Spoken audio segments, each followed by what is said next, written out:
Assalamualaikum warahmatullahi wabarakatuh. Pada kesempatan ini saya akan membahas tentang software yang kalau ini digunakan oleh dosen, maka mahasiswa tidak akan bisa copas atau copy paste. Kalau Anda yang biasanya ngerjakan tugas dan copas dengan punya temennya, atau biasa copas dari internet, atau dari Mbah Google, maka yakinlah pasti ketahuan. Jadi software ini disebut sebagai plagiarism checker. Software ini harus digunakan oleh dosen untuk bisa memeriksa dengan cepat apakah tugas makalah ataupun tugas akhir ataupun laporan yang lain yang dikerjakan oleh dosen merupakan hasil dari karya sendiri original si mahasiswa atau merupakan hasil dari copy paste punya orang lain. Jadi dilema dari adanya internet bagi dosen adalah banyak mahasiswa yang ketika diberikan tugas membuat makalah, maka mereka biasanya hanya menyadur atau copy paste dari internet.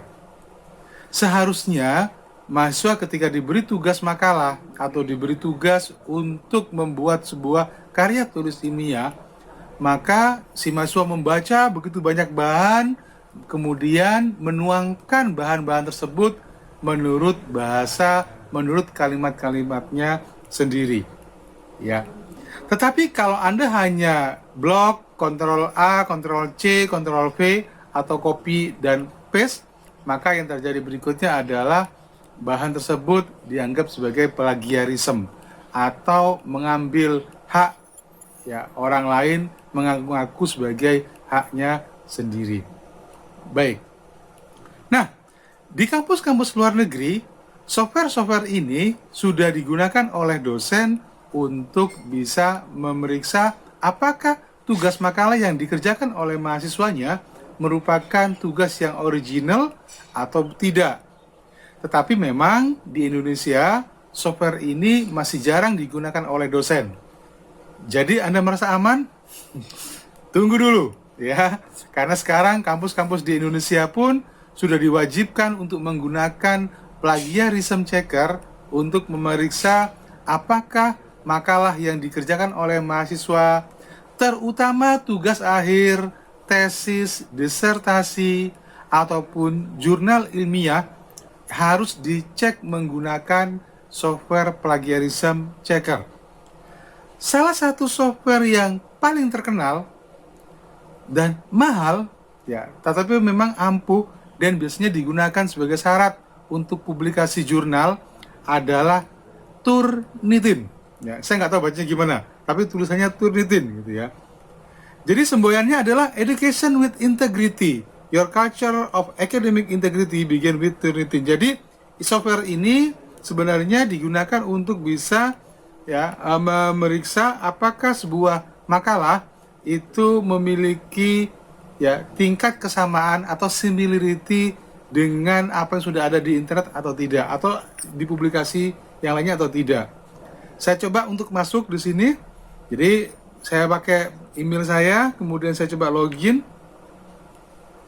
Oke, maka saya sudah masuk ke aksesnya Turnitin di sini. Baik, saya coba untuk menggunakannya. Ya, ini nanti saya akan tutup tulisannya ya, kelasnya. Ya, kebetulan saya menggunakan login dari Korean National Open University. Oke, nah untuk menggunakan software ini tentu saja dibutuhkan internet. Ya, dibutuhkan internet. Oke, baik. Saya coba untuk mengecek satu artikel ilmiah, ya, satu artikel ilmiah karena saya pengelola jurnal, ya, International Journal Artificial Intelligence and Robotics, maka kemudian saya bisa memiliki ini ya. Oke, choose from komputer, saya coba cari artikel saya. Jadi caranya adalah semua artikel yang kemudian saya ingin cek, maka kemudian saya bisa menggunakan software ini untuk bisa memeriksa apakah ya software, sorry. Coba saya akan ambil dari, oh ini dia ya. Nah, ini yang ketiga ini. Ya, sorry, yang ketiga saya coba ambil yang ketiga. Kemudian saya coba open. Oke, upload. Ya, karena ini berbasis internet, tentu saja harus online. Oh, sorry, enter a title. Baik. Ya, judulnya apa tadi ya? Submission title. Ini jurnal tes. Tes lah ya. Oke. Kemudian saya upload.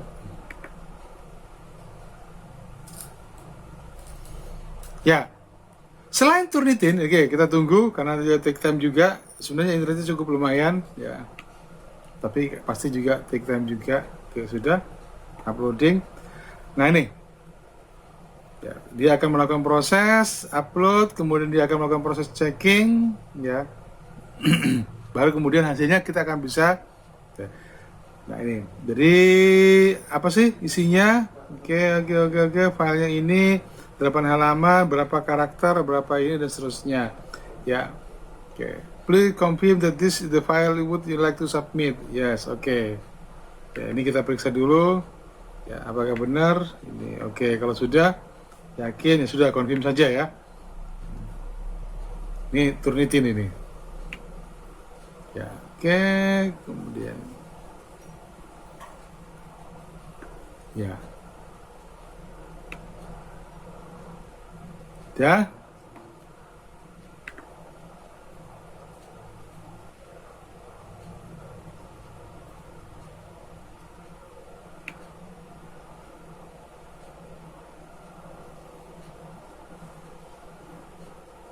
Nah, oke. Tadi sudah. Bagaimanakah hasilnya? Nah, di sini kita bisa lihat di sini. View. Ya. Jadi, setelah kita submit, maka kemudian dari software tersebut ya akan didapatkan sebuah laporan ya, apakah dokumen yang saya upload barusan itu memiliki, oke, di sini ada. Nah, pertama adalah bahwa hasil dari Turnitin, ya, hasil dari Turnitin dibilang bahwa tingkat kemiripan dengan apa yang ada di database mereka atau yang ada di publikasi yang di internet itu hanya 14%. Wow, ini berarti lolos uji similaritas ya. Jadi dari mana 14% itu? Ternyata ada sebagian yang diambil dari komponen 101, dari Hidayatullah, dari Sapientum Multimedia 11%. Biasanya kutipan-kutipan dan seterusnya. Nah, itu bisa ngambil dari sini. Ya, itu artinya adalah bahwa jurnal ini atau artikel ini ya masih di ambang batas 20%. Jadi biasanya kalau makalah-makalah kalau misalnya dia di bawah 20%, berarti dia masuk lolos ya, dianggap lolos. Oke. Kemudian kita lihat lagi kira-kira dari mana sumbernya tadi ya. Tadi sudah ya kita dapatkan. Jadi bagian ini misalkan kalimatnya bahwa ada bagian, jadi bisa kutipan bisa saja sama dengan makalah yang lainnya misalkan. Jadi kita bisa lihat contohnya seperti ini misalkan ya. Atau bagian mana lagi kira-kira ya. Jadi kita bisa lihat bagian mana yang sama dengan bagian mana gitu ya. Nah, jadi bisa kita lihat di bagian ini. Atau ada juga dia mungkin ngambil dari microbot 3% ini ya. Tapi tadi yang paling besar adalah diambil ini, contohnya seperti ini.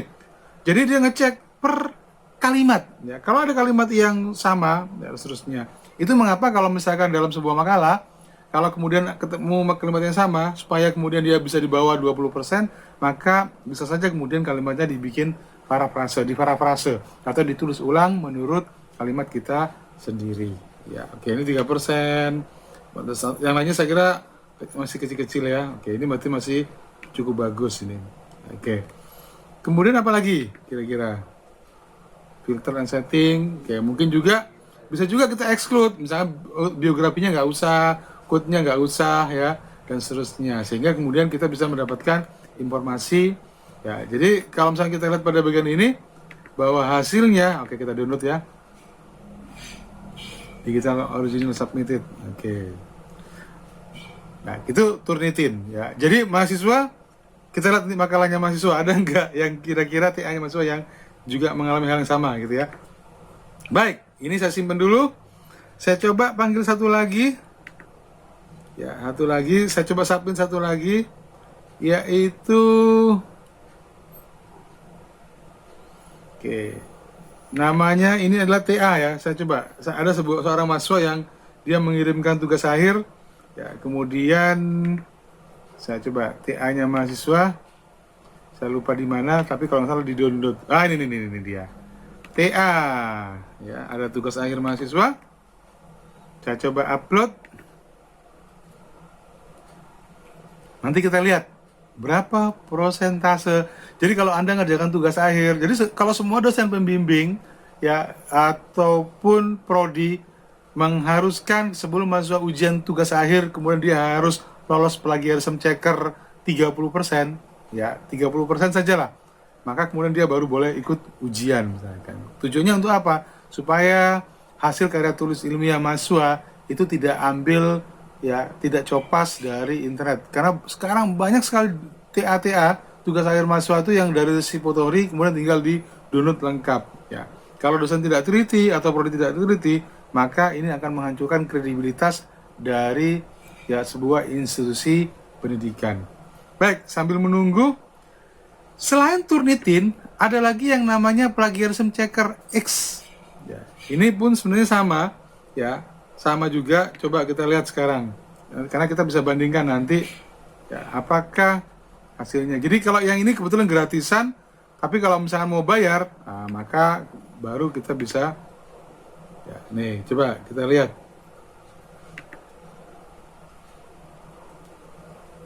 Please wait ya. Ini ada tugas akhir punya mahasiswa saya. Waduh, karena ini karena ini adalah plagiarism checker free ya, maka maksimal 150 kata ya sudahlah. Tapi intinya saya hanya ingin menunjukkan pada Anda bahwa ada banyak software yang bisa Anda gunakan. Ini contohnya ini adalah ini misalkan ya, dia nanti laporan sama juga. Similaritasnya kira-kira seperti apa, berapa persen hasilnya, apakah unik atau dia plagiat misalkan ya. Nah, jadi ada laporannya. Jadi software-software seperti ini upgrade ke Pro tadi ya. Ya. Ini sebenarnya bisa juga nanti ada versi trialnya. Nah, kemudian nanti baru ditemukan dia ngambilnya dari mana saja kira-kira ya, bisa ditemukan. Bagian secret quantity 0% duplicate ya, karena dia hanya dibatasi tadi hanya sampai beberapa ini saja ya, beberapa bagian saja.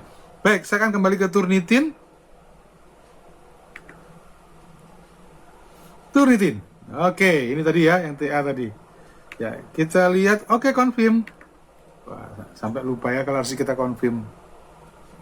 Jadi pemanfaatan software ini sebenarnya cukup mudah.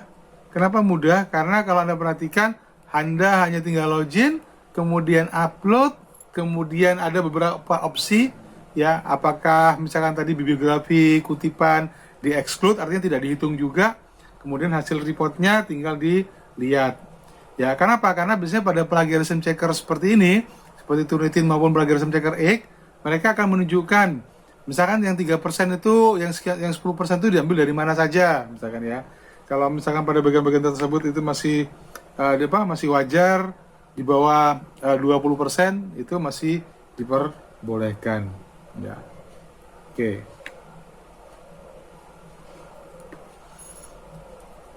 Bentar, kita lihat lagi. Ya, oke. Jadi yang ini tadi 14%, ya, kita bisa lihat misalkan yang ini mana sih tadi yang dia ngambilnya, misalkan. Maka ini there are two power pin for ini biasanya kalau seperti ini masih diperbolehkan ya. Tapi kalau misalkan mau divariasi lagi, itu secara masih bagus ya. Karena apa? Karena biasanya seperti ini tuh dia ambil dari manualnya ya. Walaupun sebenarnya paling bagus kalau kemudian ditulis ulang ya. Tapi 3% is oke ya. Oke, selesai kah yang tadi? Kita lihat lagi. Oke, selesai. Ya, yang TA tadi selesai. Coba kita lihat. Masih processing ya, masih processing. Karena filenya lebih banyak, 77 halaman, maka prosesnya juga menjadi jauh lebih lambat ya. Ini hasilnya, similarity 14%. Nah, biasanya dosen pun begitu. ketika seorang dosen dia akan mengirimkan jurnalnya ke sebuah jurnal online ya atau publikasi, maka harus lolos uji similaritas atau similarity ya.